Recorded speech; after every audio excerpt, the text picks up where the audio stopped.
The dust settled around John's boots as he stood at the edge of his property watching the sunset paint the Arizona sky in shades of amber and rose. He had lived alone on this ranch for nearly 15 years now, ever since Martha passed, and the quiet had become his companion. The land stretched out before him, ancient and patient, and he had learned to find peace in its silence. But today something was different. A sound carried on the wind, faint at first like the cry of a distant hawk. John tilted his head, listening. There it was again, but this time he recognized it for what it was. A human voice. A woman's voice. And she was calling for help. His heart quickened as he moved toward the old cottonwood tree that marked the boundary between his land and the road that led into town. The voice grew louder, more desperate. Help, please, someone help me. John quickened his pace, his worn boots kicking up small clouds of red dirt. As he rounded the massive trunk of the cottonwood, he saw her. A young woman, maybe in her late 20s, was tied to the tree with thick rope that bit into her shoulders and waist. Her dress was torn and dirty, her face streaked with dust and tears. Blood had dried on her temple where something had struck her. Oh, thank God, she gasped when she saw him. Please, you have to help me now, or I'm dead. They're coming back. John's hands were already working at the knots, his fingers moving with the practiced ease of a man who had spent a lifetime working with rope.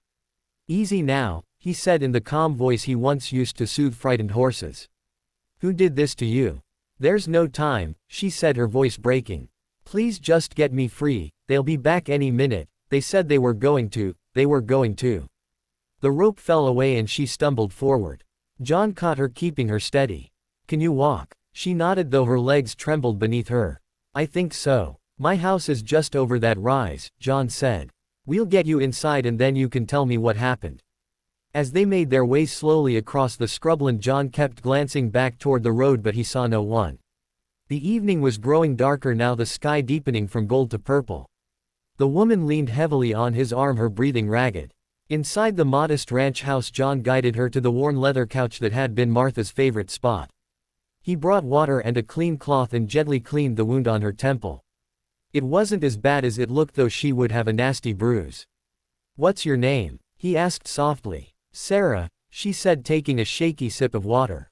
Sarah Bennett. I'm John. John Crawford. You're safe here, Sarah. Now tell me what happened. Sarah's eyes filled with tears again, and for a moment she couldn't speak. When she finally did, her voice was barely above a whisper. I came to Redemption Springs 3 months ago, she began. I was looking for work and I heard they needed a schoolteacher. The town seemed nice at first. Small and friendly. Everyone was welcoming. John nodded. He knew Redemption Springs well. It was the closest town to his ranch, about 8 miles down the dusty road. He went there once a month for supplies, but he had never been one for socializing. But then I started to notice things, Sarah continued. Strange things. People would stop talking when I came into a room. I'd see men meeting late at night behind the general store. And the Sheriff Porter, he always seemed to be watching me. She wrapped her arms around herself as if trying to hold something in. Last week one of my students, a little girl named Emma, told me something. She said her father had been speaking out against the sheriff. She said her father thought the sheriff was stealing money from the town funds. 2 days later Emma's father disappeared. They said he went to Tucson for business, but Emma said he would never leave without telling her goodbye. John felt a cold knot forming in his stomach. He had always kept his distance from town affairs, but even he had heard whispers about Sheriff Porter. The man had come to Redemption Springs about 5 years ago and somehow managed to get himself elected. There were those who said he ran the town with an iron fist, but John had never paid much attention to gossip. I started asking questions, Sarah said. I know I shouldn't have, but I couldn't just let it go. Emma was so scared and I thought maybe I could help. I went to see the mayor, but he just told me to mind my own business. That's when I knew something was really wrong. She paused to drink more water, her hands still shaking. This afternoon as I was leaving the schoolhouse 3 men grabbed me. They put a sack over my head and threw me in a wagon. When they finally stopped and took the sack off, we were at that cottonwood tree. One of them was the sheriff's deputy. He told me I should have kept my nose out of things that didn't concern me. He said they were going to make an example of me. They tied me to that tree and left me there. But before they rode off, I heard the deputy say they'd be back after dark to finish the job. John stood up and walked to the window. The last light was fading from the sky. His mind was working through what Sarah had told him, weighing the danger against what he knew was right. "Why didn't anyone help you?" he asked. "Surely someone in town must know what's happening." "They're all afraid," Sarah said. "Anyone who speaks up against the sheriff ends up like Emma's father. Gone. And the few people who might have helped, well, they've learned to look the other way. It's easier that way. Safer." John turned to face her. In the dim lamplight she looked so young and so frightened. He thought of Martha and how she had always believed in standing up for what was right no matter the cost. She would have known what to do without hesitation. "You'll stay here tonight," John said.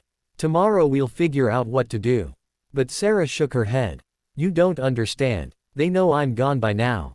They'll come looking for me. And when they find out you helped me." "Let them come," John said quietly. "This is my land and I decide who's welcome on it." He moved to the gun cabinet and took down his rifle, checking to make sure it was loaded. He hadn't fired it in years except to scare off coyotes, but the weight of it in his hands was familiar and somehow reassuring. The night passed slowly. John sat in a chair by the window watching the darkness while Sarah dozed fitfully on the couch. His mind drifted to the past, to the years when he and Martha had worked this land together. They had never had much, but they had always had each other, and they had always tried to do right by their neighbors. Martha used to say that silence in the face of wrong was its own kind of sin. She would have taken Sarah in without a second thought, and she would have stood up to Sheriff Porter and anyone else who tried to hurt an innocent person. As the first gray light of dawn began to creep across the horizon, John made his decision.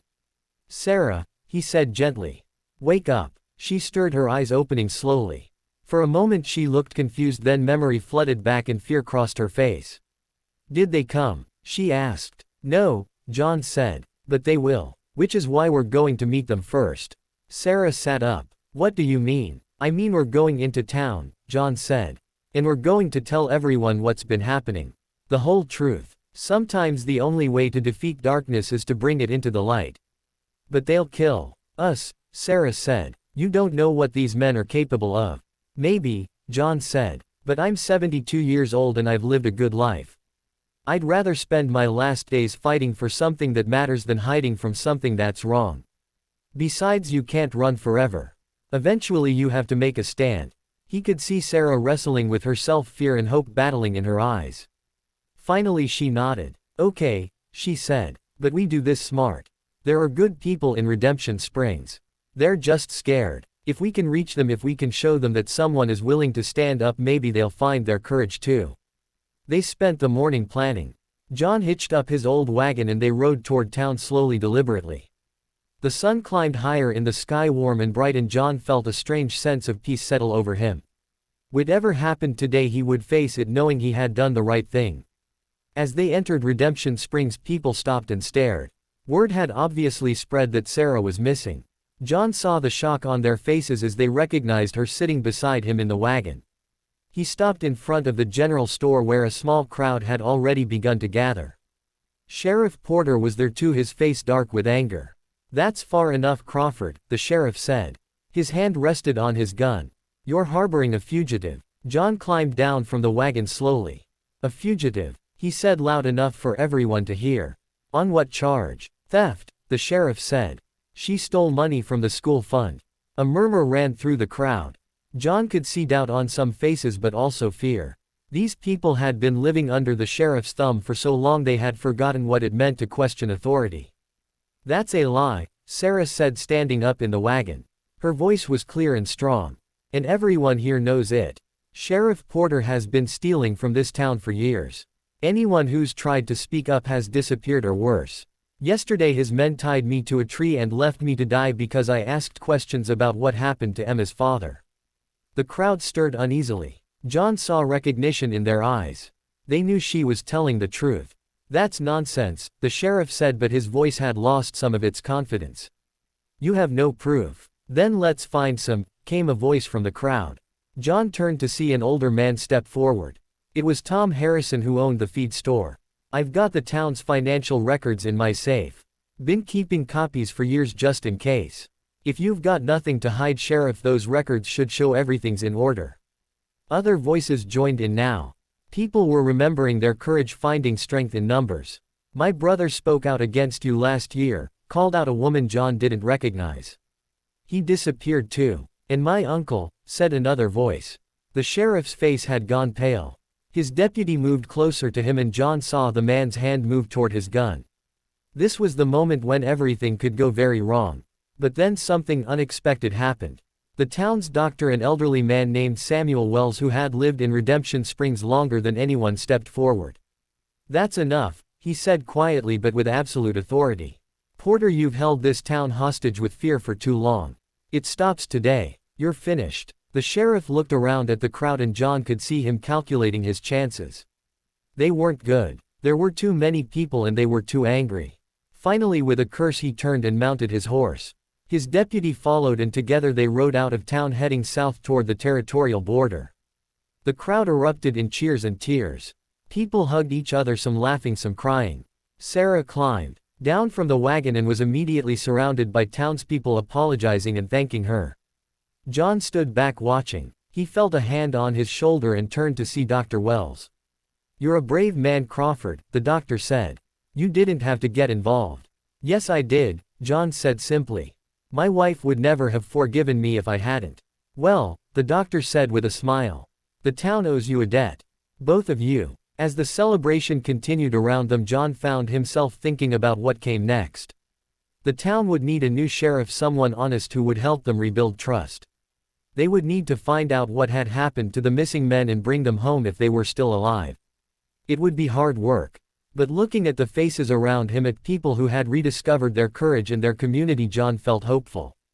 Sarah made her way through the crowd to him. Her eyes were bright with tears. Thank you, she said. You saved my life. You saved yourself, John said. You were brave enough to speak up in the first place. I just helped you finish what you started. What will you do now? She asked. John looked toward the horizon where his ranch waited in the distance. Go home, he said.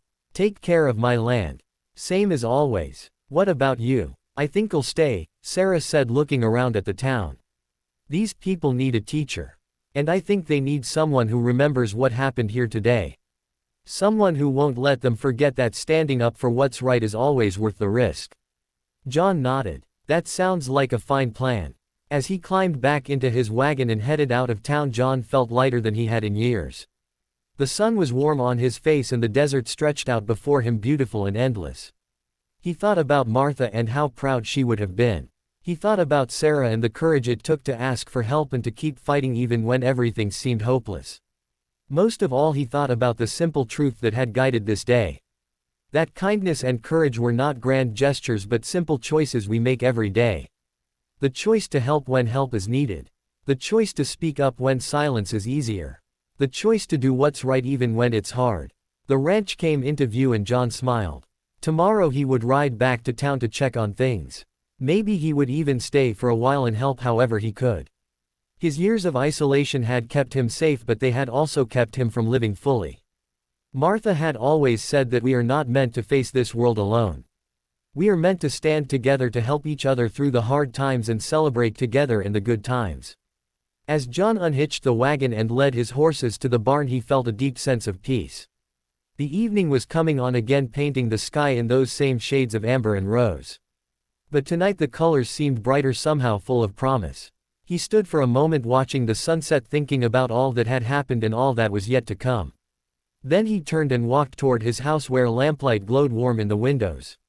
Tomorrow would bring its own challenges, but tonight John Crawford slept well knowing he had done what Martha would have wanted. He had shown up when someone needed help. He had stood up for what was right. And in doing so he had helped an entire town remember what it meant to be a community. Sometimes that's all it takes. One person willing to help. One voice willing to speak up. One act of kindness that reminds us all that we are stronger together than we ever could be alone.